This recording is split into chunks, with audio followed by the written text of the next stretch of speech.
It was a cold, windy night in the Baltic Sea. For most of the 989 people on board the MS Estonia ferry, it was just another routine journey. No one could have imagined that in less than an hour, this massive ship, a symbol of modern engineering, would become the center of one of the deadliest maritime disasters in Europe's history. Families were sleeping, crew members were relaxed, and the sea, though a bit rough, gave no signs of the terror that was coming.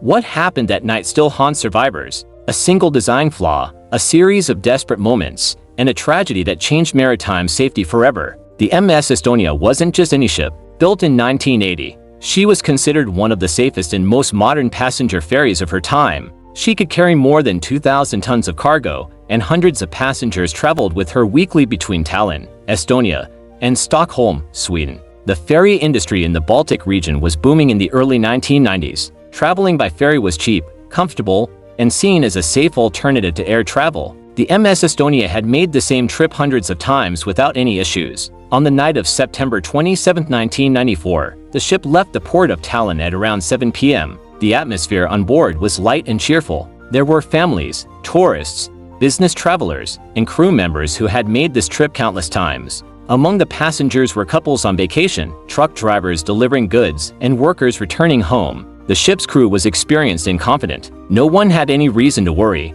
but nature had other plans. By late evening, the weather began to shift, the wind grew stronger, and the waves became rougher. Reports indicate wind speeds were reaching over 20 meters per second, and waves were more than 4 meters high. For a ferry like the MS Estonia, these conditions were uncomfortable, but not alarming. The ship was designed to handle rough seas. Passengers felt the ferry sway, but no one panicked. Seasickness was common on such trips. At around 11 p.m., the crew noticed some unusual noises coming from the bow area, the very front of the ship. These metallic sounds were faint but distinct. Still, there was no official warning, no alarm, and no sign of immediate danger. This was the first sign that something was very wrong. The bow visor, a massive door at the front of the ship, was a critical part of the ferry's design. It opened upward to allow vehicles to be loaded and unloaded. But this system had a weakness. The locks and hinges were not strong enough to withstand intense pounding by heavy waves. On that night, wave after wave hit the front of the ferry. The visor was slowly being torn apart.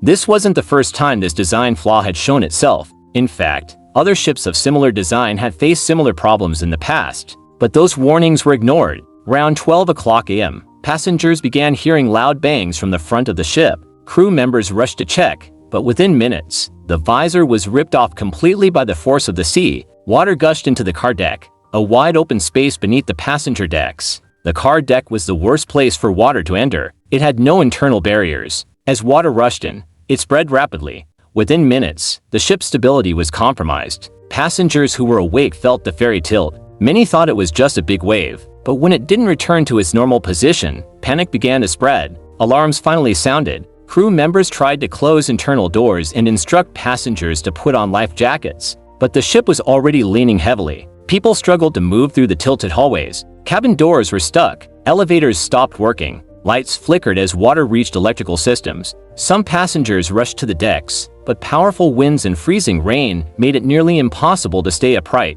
The MS Estonia was sinking fast. Survivors later described how the hallways became flooded. Furniture and luggage slid across the floors. People screamed and prayed. Some jumped into the water, hoping rescue would come quickly. But the sea that night was merciless. Between 12:50 a.m. and 1 o'clock a.m., the MS Estonia capsized completely. In less than an hour from the first signs of trouble, the ship had vanished beneath the Baltic Sea. Most passengers were trapped inside. The freezing water temperature, around 10 C, made survival extremely difficult. Even those who made it out struggled to stay afloat. The first distress call was sent, but communication problems and confusion delayed rescue operations. By the time help arrived, it was too late for most. Several ships in the area responded to the Mayday call, and helicopters were dispatched from Sweden and Finland. But strong winds and high waves made rescue operations almost impossible. Of the 989 people on board, only 137 survived. Many of them were rescued from lifeboats or pulled out of the icy water after hours of waiting. 852 people, men, women, and children, lost their lives that night. It was one of the deadliest peacetime maritime disasters of the late 20th century. An international investigation began almost immediately. A joint commission from Estonia, Finland, and Sweden examined the wreck. The conclusion was clear. The bow visor failed due to poor design and maintenance. Water entered the car deck rapidly. The ship lost stability in minutes. The report also criticized the lack of proper emergency procedures. Many passengers weren't given clear instructions. Lifeboats and rafts were hard to access due to the ship's extreme tilt.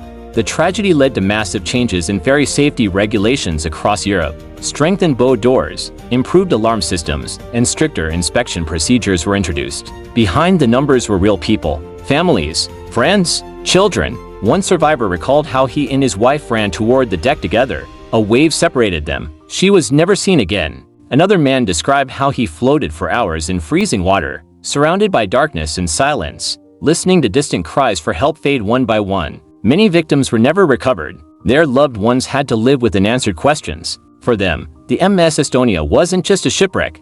It was a wound that never healed. Over the years, the Estonia disaster has also sparked many conspiracy theories. Some claimed there was secret military cargo on board. Others believed crucial information was covered up. While most of these claims remain unproven, they show how deeply this tragedy affected public trust. Even decades later, the MS Estonia continues to be investigated by journalists, historians, and families of the victims. In 2020, a new documentary revealed underwater footage suggesting damage on the ship's hull that wasn't included in the original reports. This led to renewed calls for transparency and justice. The Estonia disaster forced the world to rethink ferry safety. It showed that even modern ships could sink in less than an hour, and that a single design flaw can lead to unimaginable consequences. Today, ferries around the world have stricter safety features because of what happened that night. The disaster became a turning point in maritime history. For the survivors, the memories never fade. Each year, memorials are held in Estonia, Sweden, and Finland to honor those who lost their lives.